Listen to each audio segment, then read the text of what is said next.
আমি ভয় পাওয়ার মানুষ তখন ছিলাম না, আমার রক্তে কোনো ভয় নেই। আমি যেটা বলি ন্যায্যতার ভিত্তিতে বলি।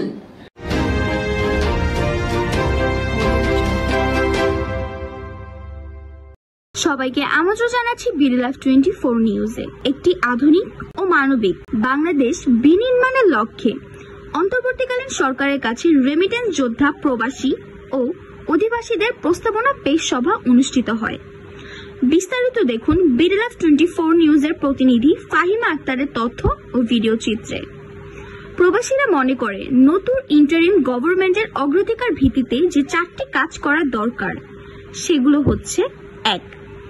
ব্যাংকিং সেক্টরে তারল্য সংকটের সমাধান করা, কর্মসংস্থান, ব্যবসা এবং বিনিয়োগ বান্ধব পরিবেশ তৈরি করা। 2. প্রশাসনকে নিরপেক্ষ করে গড়ে তোলা। 3. আইন শৃঙ্খলা উন্নতি করা, পুলিশ বাহিনীকে স্বাধীন, স্বতন্ত্র এবং নিরপেক্ষ প্রতিষ্ঠানে রূপান্তরিত করা। 4. নতুন সংবিধান প্রণয়ন বা দ্রুত সংস্কার করা।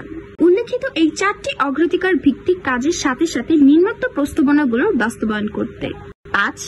প্রবাসীদের দাবি দেওয়া আদায়ের লক্ষ্যে একটি কমিশন গঠন করা এবং প্রবাসী সংক্রান্ত নিম্নোক্ত দাবিগুলো দ্রুত বাস্তবায়ন করা। প্রবাসীদের ভোটের অধিকার নিশ্চিত করা, প্রবাসীদের লাশ সরকারি খরচে দেশে প্রেরণের ব্যবস্থা করা, প্রবাসীদের জন্য পেনশন স্কিম চালু করা।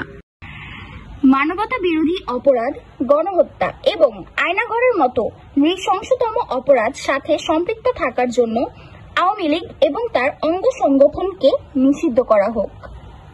তো পরিচয় না দিয়ে পিছন থেকে ছাত্র জনতার সাথে একত্রিত হয়ে কিন্তু অভিভাবক, ছাত্র, শিক্ষক, পেশাজীবী, শ্রমিক সকল লোক কিন্তু এই আন্দোলনে শরীক হয়েছিল। কিন্তু মনে রাখতে হবে,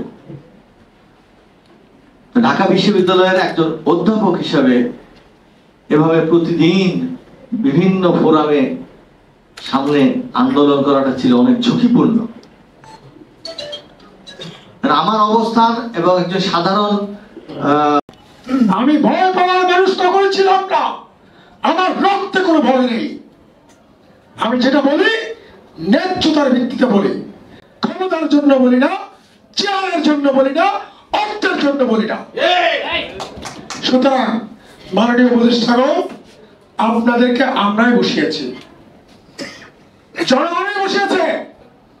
যদি জনগণের পক্ষে কাজ করে তাহলে আমরা আপনাদের সাথে ছিলাম, আছি।